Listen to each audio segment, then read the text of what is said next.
For this problem, we're going to find the complex zeros of a function. We're going to find the complex zeros of the function f of x equals 2x squared plus 4x plus 5.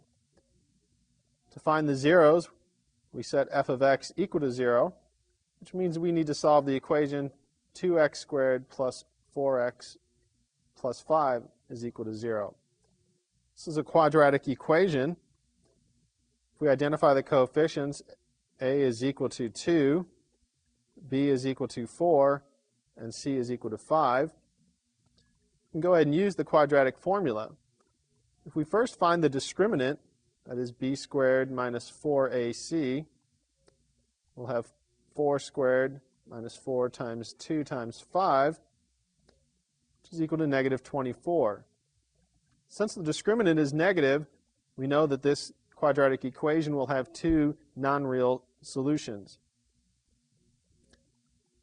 We're going to use the quadratic formula. We'll get x is equal to negative 4 plus or minus the square root of b squared minus 4ac, which we found to be negative 24.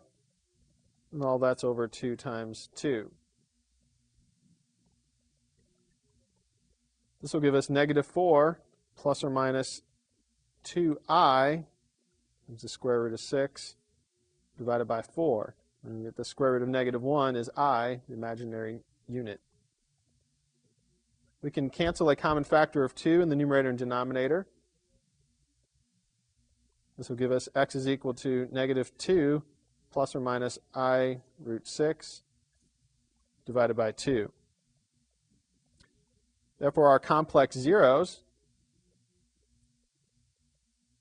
will be negative 2 minus I root 6 over 2, and negative 2 plus I root 6 over 2.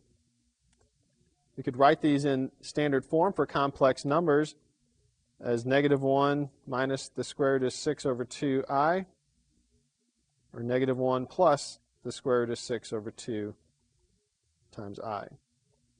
Here we have the standard form, or we could write it just from our result from the quadratic formula. So here we have our complex zeros.